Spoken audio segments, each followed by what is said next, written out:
Yo, we back at it. This is my man Boss, just JC on the Boss JC Sports Report. We back at you. Been 3 weeks off because of coverages of All Star and the Braves, but we back at you with bringing you back to Sports Report. JC, how you feeling, my good brother? Hey man, hey, life is good, man. I'm blessed, bro. How you doing, boss? Man, I'm good, bro. I look at the calendar, bro. I can't believe it. September 29th, less than 2 months away, which means Media Day for the Hawks and Grizz, and Crazy. we back in the grind. Less than 2 months, bro. Literally. Man, it seemed like just yesterday we was doing the end of season, wrap up interviews, man. So, man, it seems like, time is just flying by, and like you said, 2 months away now, man. And, got some big news about the Grizz, bro.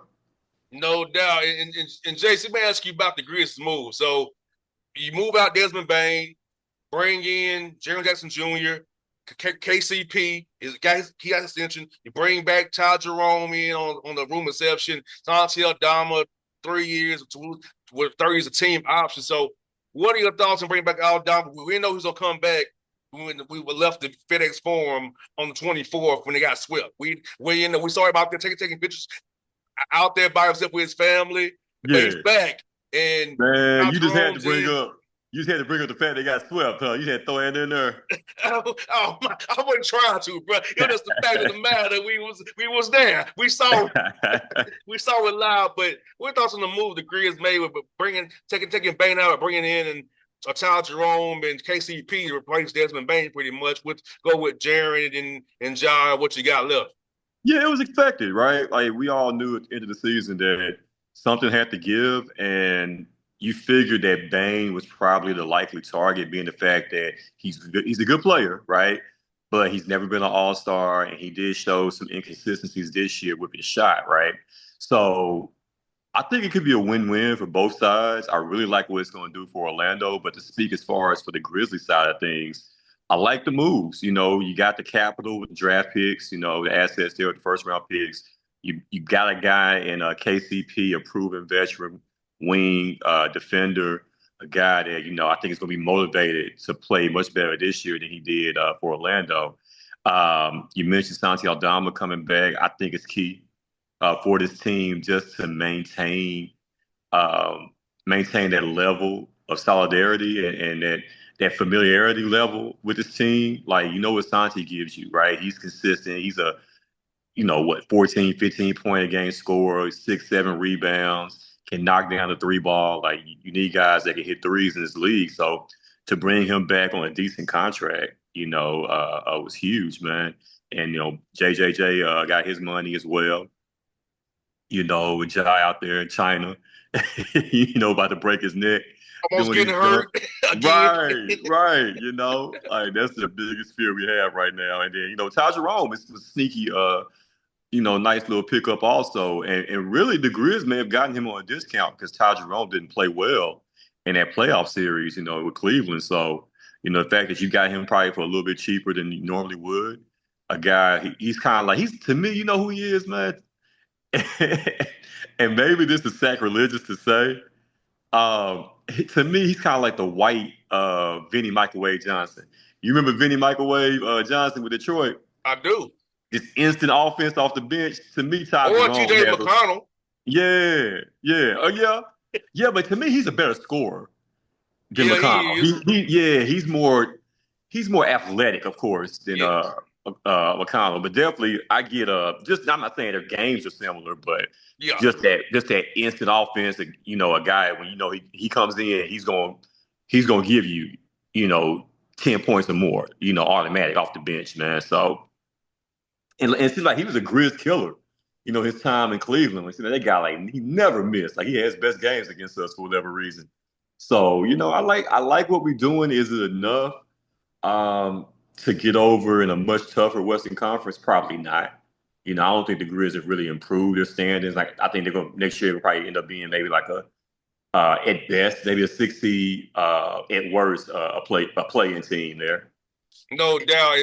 Shout out to my homie, assistant coach Brian played in college since TSU. So I gotta have somebody on the staff now to keep us abreast. You already know. What's going on at the FedEx Forum in Memphis? And yes, sir. JC, Man, look, man. I tell you what, bro. It's like for me, I just like you said, the Western Conference is not enough, in my opinion. The Grizzlies gonna win some games, but who they beating in the first round series? That's the whole thing about it. And I'm looking at the rotation too. Like what's happening? Like you've been doing. You got Ty Jerome, so you put them both in the backcourt off the bench at the same time, or you okay on play one of them at the same.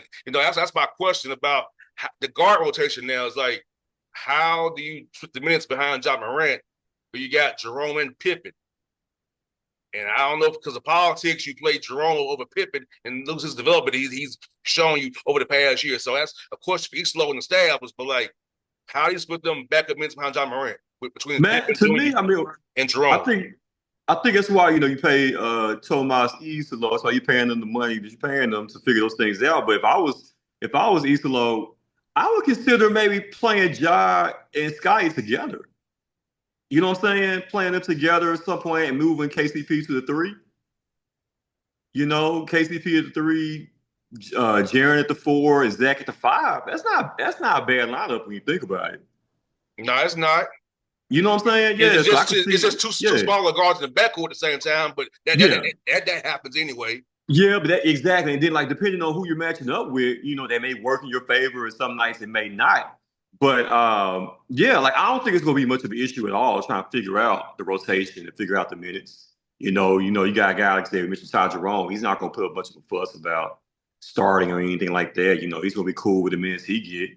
KCP, like I said, I think if you start him, at the two or the three, different times throughout the season, like I said, I don't think it's gonna be much of an issue at all, really. Yeah, because I'm thinking you go John Morant, Jalen Wells, KCP, Jaren Jackson Jr., and Exactly. Zach Edey come off the bench with Aldama, Mm-hmm. Pippen Jr., Yeah. Jerome, and I guess the four GG Jackson and Vince Williams. Yeah. I guess the 10-man rotation. Yeah. And what's my man? They picked up from Phoenix. Not Phoenix. They picked up from Houston. Landale, Jake Landale. I think he'd be more than the third big maybe, Yeah. and you play Yeah. Aldama as the backup five. Yeah. And like I said, of course, don't let me forget about Jalen Wells and things he's going to bring next Yeah, year. He's stronger. Seen him, he's stronger now, man. I think he's going to have a very, very good second year. He had a great first year as well. All right, got a surprise for you. Watch out for the rookie they just picked up. PJ Hall, the boy from Clemson. He was killing it in the summer league. Of course, he's going to start out down there in South Haven, with the G League team. But if he does well down there, hey man, look for that guy to possibly play some minutes next year, bro. no doubt. We'll keep an eye on it. But Yeah. JC, we're gonna hit this right here, man. News came out that the Grizzlies are not gonna be playing on MLK. And I have some context about that because if you remember last season, the Hawks are playing MLK, sent the Hawks to New York because of the now championship game college football was in Atlanta, which I think is still a poor excuse because you can start playing the game at 1 o'clock and they may be out your way. So I think that's a cop out. But now the NBA is in Memphis and Orlando to play in Europe over the MLK holiday, which is killing the Grizzlies two ways because took away the Bane and return game by being against the Magic, and you took him away on MLK Day, the city of where he got killed at. And so I don't know what's going on in the NBA office, but they're not thinking about their teams because you cost the Grizzlies two almost sellout games by sending them to Europe against players to Orlando during that time of the year. Yeah. Yeah, but I'm kind of torn on it because I was trying to rack my mind as far as like, was this the first time ever that this has happened? But it's not. The Grizz didn't play on MLK Day in 2017, so this is the second time that they won't play on that day. I'm torn as far as like thinking, yeah, it sucks that of course, the return game of Desmond Bane, that would have been huge, man. Especially on MLK Day, you're gonna have to sell out anyway, but just to anticipate his return would have been big time. It would have been major. But at the same time, knowing that this is not the first time this has happened, like I guess maybe the Grizz are so terrible then, like I didn't even realize that they didn't play back in 2017. But I mean, I think okay. So if you here's a compromise. You should still like do something. I think in the forum that day, right? Still do something because with the game over in London or wherever, the time is gonna be crazy anyway. So if you could still like do like an MLK, like you know how they do the symposium, where they bring in the Mm-hmm. legends, the legends of the game. You can still do that. You can still do that, man. And I would even think about if I was the Grizzlies, make it like even like a concert. You know what I'm saying? Maybe like a gospel concert, bring in some big gospel names, and you can still pack the house with that. Have a symposium, do the MLK honors, and have a gospel concert, man.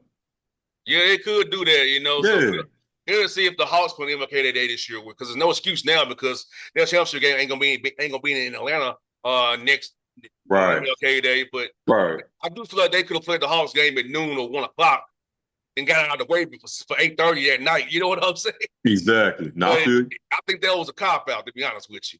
I feel you, It would bro. have been out of the way if he played the Yeah, game at 1. yeah. So but they sent him to the Garden last year for that. You know what, JC, man, I was thinking about this too. I don't know how you feel about it. I think I like the City Edition gear of like the Hawks and the Grizzlies and the Braves more than the original edition gear. You know what I'm saying? Like Mm-hmm. the Hawks stuff, I don't really care about it as its natural form. Same with the Grizzlies. I like the Vancouver. I like the Memphis Sound look. But the Braves, I love the Braves City Edition look I like as well. But the traditional look is it don't wear on me. It's not like I don't like it no more. So what are the thoughts on the City editions of these teams and how sometimes the gear kind of is more cooler than the standard gear you see every night that they will wear, which will be their primary colors. Yeah. Um, to talk about the Hawks, I didn't like what was the blue Yeah, the, the, blue the, the junk. fly edition. Yeah, yeah. Mm-mm. Not a fan, man.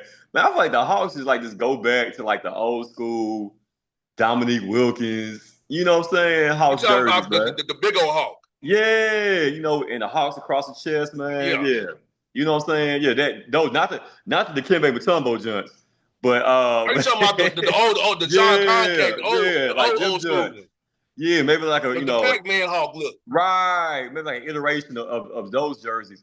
And with the Grizzlies, man, like I think, truth be told, the Grizz low key, I think have some of the best uniforms and also alternate and retro uniforms in the game, man. Because like it's so many different colors, and of course, going on last year with the 30-year celebration of Vancouver Grizzlies. The old Vancouver throwbacks, man. So like, I think those are like top five in the game, maybe top three, man. Yeah, the Vancouver set, the Memphis set, and you know what? I feel like they felt last year. They should have did a court for the sounds look Right. when it what they read Yeah. rather than put it on the actual on the. They should have did a court for the sounds. Yeah. Yeah. That would have been That dope. would have been dope if you had the red cord out there rather than Yeah. just the regular old Grizzly cord out there with them That in would the have been red. hard. Yeah. I can So see that. and I'm gonna tell you what the Hawks did though. The Hawks made the home version of the black jersey, the black jersey in 24. So the white Mm-hmm. you saw last year they wore was Mm-hmm. the home jersey Mm-hmm. of the black when they wore in 23, 24 to avoid, watch this, doing a new court.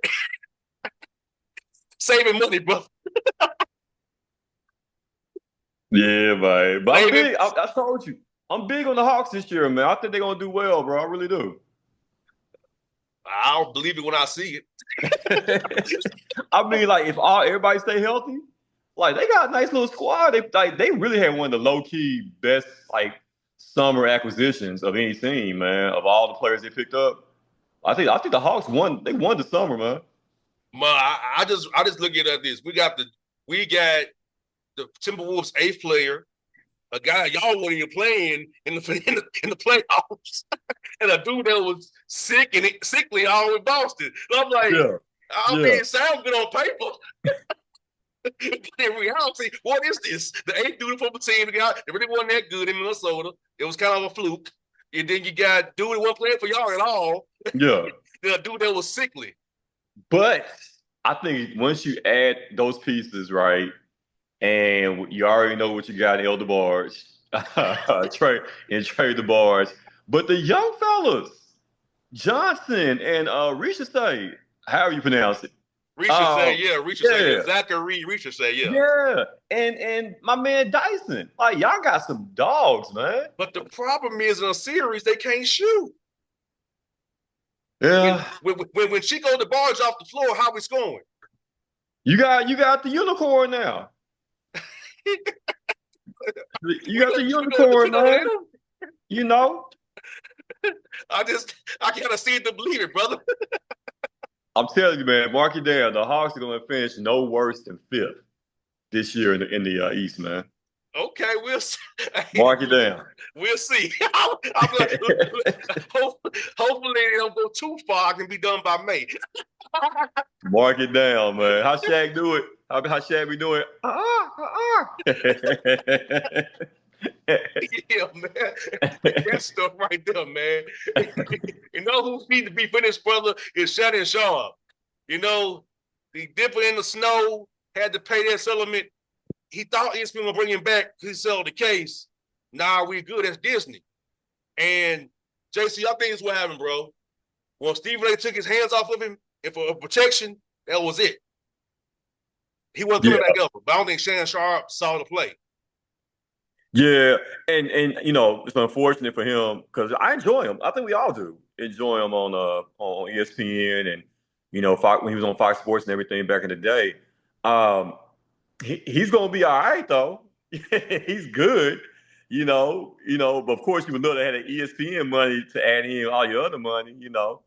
But between his podcast, Nightcap, and all that, like he's not gonna be hurting for money. But it's definitely a stain, I think, on his career. The fact that you know you would let such an ill-advised situation when you should have known better, bro. You know, to mess up your bag like this and mess up your money. So it's definitely not going to be a good look, I think, as far as his reputation per se. But we know he's going to be all right, though. You know. And that's the only thing he did. The best thing he did, JC, what you said, he has his own production company. That's saving him right now. That's definitely saving him, man. If he had his own production company, he would not be where he is right now. He be doing YouTube with what's my man Marcellus Wiley. Yes. Yeah, he be doing YouTube shows with him, man. Oh yeah, I saw that Clarence Thomas Negro and at the airport in Atlanta, bro. I just shook my head. Straight up. I said, you Clarence Thomas looking Negro. Yeah, I told you what you were. You know what you are, sir. I told him what he was to his face. And then today, Gilbert Arenas, another one of the snow bunny hoppers, went down in a gambling scheme. Gilbert's involved? Okay, so this is breaking news to me. I ain't hear about this. Gilbert Arenas got arrested today, bro. Are you serious? How? In a gambling scheme with some Israelis in the mob, bro. Yo, man, Gilbert always doing some dumb stuff, man. Oh, bro, we are live here. I'm gonna say it to you because we are live. I'm gonna say it to my man because we live. But yeah, he got taken down today, brother. Like that's wild, bro. He got taken down today. I didn't know that, man. Yeah, man. Yeah. Like, because I love his podcast and I love when he goes on ESPN because I feel like he gives like close to an honest hot take that you can get when it comes to the NBA. Like, you know what I'm saying? He's really good, man, but he just does dumb stuff, and he has a beautiful wife also, man. Like, bro, that girl bad. She French. You know what I'm saying? Like here we go, what bro. Are you doing? I said to you, bro. Former star Gilbert Arenas and 5 others, including a suspected Israeli transitional mobster, were arrested today on Dave allegedly operating illegal gambling business inside his house in California. Big dummy, man. So he's in trouble. We got Marcus Morris in trouble for I did see that in Vegas playing around. Hey, bro, somebody put on Twitter that Stephen A's the police. They all on first take. Now they're in trouble. Exactly, man. And then the Morris twins is messed up now because now the other twin, like, even though he may be innocent, he ain't gonna be able to get no work. No, not at all, brother, man. Yeah. Like, don't away the bag just because, like, bro, they say he was passing bad checks at the casino. Yeah, I saw that. I saw that, man. I'm like, dang, bro. Ridiculous, dog. That's crazy, bro. Like, it's crazy, JC. That's crazy, bro. Like, crazy work. These dudes handling Yeah, man. crazy. Nasty work, bro. Knowing them dudes made what, probably 20, 30, 40 million in their careers, man. Yes, and still doing it. Maybe even more than that, man. Yeah, it's ridiculous. Let's go to your team, JC, the NFL, the Cowboys. They're doing the dance again, bro, by not trying to pay old boy Micah Parsons. They're taking Right. shots at dude. Yeah. Like, what are your thoughts on your team, man, with him doing this again with y'all star pass rusher? Same song, different training camp, bro. This goes all the way back to 1993. Emmitt Smith coming off being the leading rusher, coming off a Super Bowl, right? It's time for a renegotiation. Jerry Jones wants to play hardball, saying the Cowboys, something. What he say? Something to the effect that Emmitt Smith is not a necessity for the Cowboys to win, something like that. Paraphrasing. Start the season, they start 0-2. Jerry calls Emmett up. They work out a contract, right? It's the same thing happening now, man. Just same song, different player, man. So Micah is going to get paid, right? He's going to get paid. He's one of the best defensive players in the league. He's young. They're going to give him his money. What Jerry likes to do, Jerry likes to win the headlines. He wants everybody talking about the Cowboys, regardless of how good they are, how bad they are. He wants everybody talking about them 365, 24/7. So this is all it is, right? The only difference is it does seem a little bit more personal now than it did with CD last year, than it did with Dak, right? As well. Like there was never any shots thrown. They just always waited to the last minute to get the deal done. So that's why this one feels a little bit different. But I'm hearing that the reason why they're throwing little pot shots is because they don't like what Micah has been saying. Because Micah has his own podcast and everything. So Micah, he's a free spirit. He's gonna say what he wants to say. So that might be the reason why there's been some, shots being fired back and forth. But man, listen. Once he gets that guaranteed what 40, 50 million, you know what I'm saying, to become the highest paid defensive player in NFL history, everything gonna be all right. JC, do you feel like him being naive and kind of stupid, he should have held out and not showed up? He could have got more. He should have. Yeah. If you because you're on your rookie deal, so your fines can be waived. Like McLaurin and Hendrickson, the Bengals. Right. They can waive your fines. Right. Why did you show up? I think he was trying to show good faith, right? Like it's business though, bro. It's business. Yeah. That's why I'm like, what are you doing, dude? Yeah. I would hope if I was his agent, I would definitely tell him, don't you go. You can show good faith all you want, but we're gonna get you this bag, bro. So you be the highest paid, he's gonna end up probably getting what, $1 more than TJ Watt. I think it's all said and done, but it's definitely gonna get drawn out, to probably like the week one, season, week 1, yeah. Like you did with Dak, the day of the game, give him an hour before the game, right? Yeah, bro. So yeah, man, I just thought that out there to you, bro. I sent you this story about a Florida woman who was arrested and charged with aggravated assault with the intent to kill. She reportedly farted loudly in a dollar store and then pulled a knife on the man who complained. That's crazy work, bro. That's diabolical. Now, I've heard people rip one off on the house before, but that's one other way. I ain't going to go walk into it, but bro, it's Florida. Crazy work, bro. Crazy work. Yeah, man. Listen, Florida, I'm never surprised at this point. It used to surprise you back in the day, but it's just commonplace, bro. You know what I'm saying? And then we got in Orlando, a race by couple tried to threaten to hang a black man for a tree and call them an N-word for knocking on the door, being a sales. I saw that, the sales guy, yeah. I saw that, man. I hope everybody finds out where they work at, where they stay at, and they go harass the hell out them folks, man. They need to be fired from whoever their employer is, first off. But yeah, man, it's just and you saw the trauma, the sadness in that young brother's face too, man, knowing that he's just there to do a job. And even if you are racist and don't like black people, there's still a way to go about it. You know what I'm Yes. saying? Like, yeah, just don't even answer the door. Or if you do answer the door, say no, thank you. And just close the door. You know what I'm saying? But all that, see, God don't like ugly. They gonna get theirs.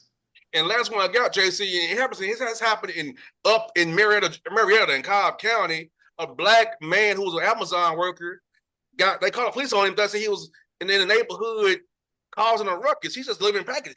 He parked his vehicle to the top of the street and was giving out packages rather than stopping and saving gas or what have you.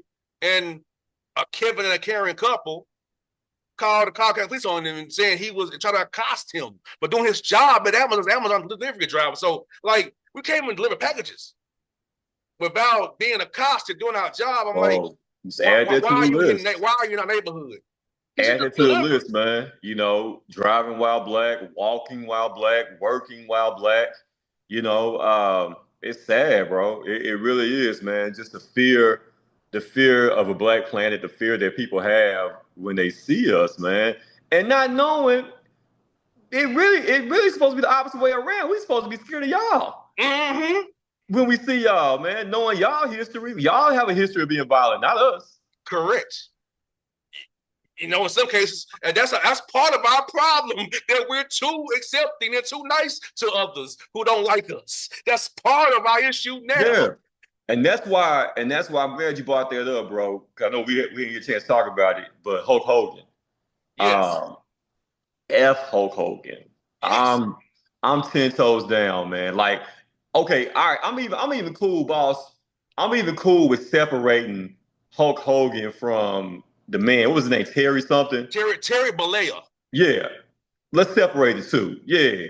Hulk Hogan was a hero to millions of kids growing up. Hell, he was one of mine, right? I can separate the man from, the wrestler. But the man himself was a POS. And you know what POS stands for. You Yes. know what I'm saying? He was the worst, bro. Like I already knew he was trash. That situation that happened with his son and the guy, his friend, who got in an accident and died, right? And his The- daughter, the- Brooke, yeah, don't deal with him because he told her not to date a black man. yeah, that part with the audio and everything, man. That part, and just how flagrant he was with the use of the N word, and he never really ever apologized for it.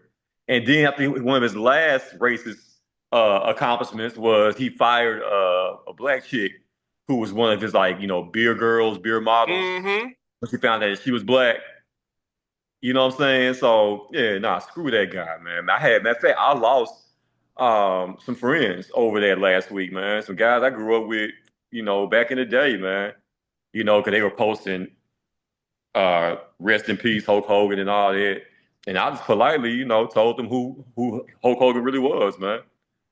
And, Yeah, and bro. Like yeah, I'm at a point in my life. You see, we're at a point in our life where who you support determines whether you're racist or not.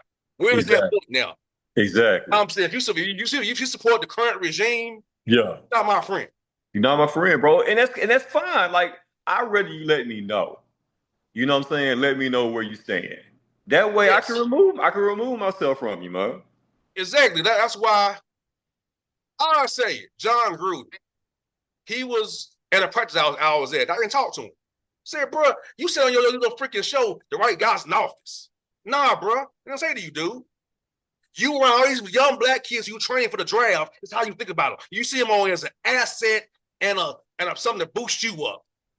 And I told him, it's no. You can't support that and say you like me or my people. So John Gruden, who I used to respect, but I know who he is, by who he Know supports. who you I are, told him how man. it was. We know who you are, dog. Like I want more of them to come out and show us who they really are. You know? Yeah, So I'm cool with that. JC, Yeah. I've said it many times. I am cool cutting you off by who you support. Like, bro, in my neighborhood in Atlanta, it's a white dude living in our neighborhood. He got his Trump flag out and his Confederate flag out. He's trying to say he's not racist. Bro, you can't. Now, my question is, why are you white living in a black neighborhood? What have people pushed you out from? Why are you white? Yeah. That's my question. Why are you a white dude who's a racist in a black neighborhood? Come Flying on a now. Trump flag and the Confederate flag in Decatur, Georgia. Come on now. Come on. You in DeKalb County, a 90% black county, doing this. And JC, he thinks he owns neighborhood.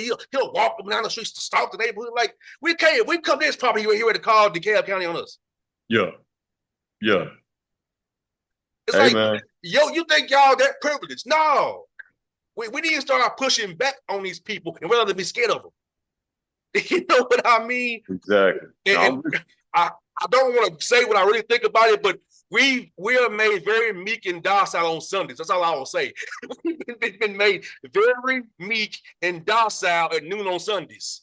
Man, no, you're right. No, you saying something now. I'm just being real. You saying something now. We've been made very meek and docile on Sundays. I said, I can't love somebody who don't love me. Forget that. I feel the same way about Jerry. You know, like I can separate the team from him. You know what I'm saying?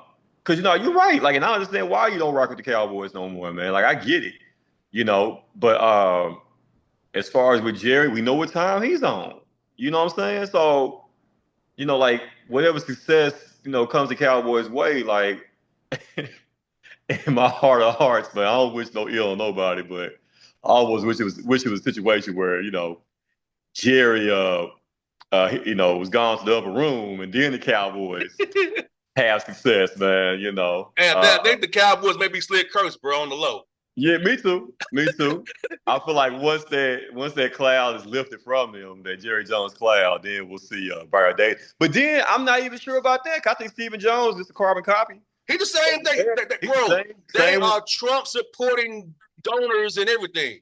Same one. We once had hope about Stephen Jones, right? That maybe it'll be different when he takes over, but it's gonna be the same old thing. It's like I'll give you that. Arthur Blank was a Harrison Biden donor and Clinton donor, but Arthur Blank has some stuff to him too. Oh, word. Yes. All right, we're gonna talk about that next show. Yeah, Arthur Blank does a lot of stuff that would show you where he really stands to. I'll put it like that. Okay. Yeah, I don't fall for the PR of we donated Morehouse and Clark a field and helmets and jerseys. Mm-hmm. He has some ways about him too. Okay. So he does his money the right way morally, but he ain't the best person in the world. I feel you. People in Atlanta know this. You know what I'm saying? I got you. Yeah, he does. That's what I was like. I can't rock with people who don't rock with me. That's been my motto. Like you said, when I know where you stand, I remove myself. Exactly. That's why Bruce Pearl will be on my show again. I'm MAGA lover. Yeah. Nate Oates, Alabama, will never be on my show again. MAGA lover. I ain't talking to them. And they know why. I ain't saying to them personally. Yeah. Tell you to your face, I ain't supporting you.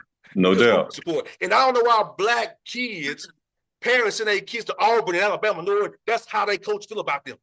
Mm-hmm. And who they support. We gotta be smarter about that, JC. We gotta move different. But too many of us are comfortable and want that participation of whiteness, unfortunately. Mm-hmm. And they love money that much they can't put principle before money. That's where our grandparents, I respect our grandparents so much because our grandparents stood on principle. 10 toes down. They didn't go for it because it was money or a quick gain. Right. They went with value instead of standing on what's right. Yeah. And we've lost that in our generation and then below us, unfortunately. Exactly. No, you're right. Exactly, bro. So now we're preaching. It's good today, bro. Well, it's a good show. It's a good show today, brother.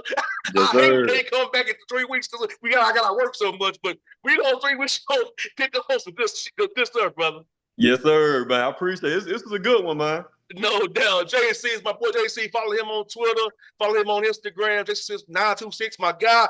His birthday's coming up real soon. But his birthday coming up real soon. So it's Man, coming. might make a return trip. Might make a return trip to the A, man. Let's get it there. Peace up. Anytime. Let's do it, brother. All right, boss. I'll see you, bro. All right, my guy.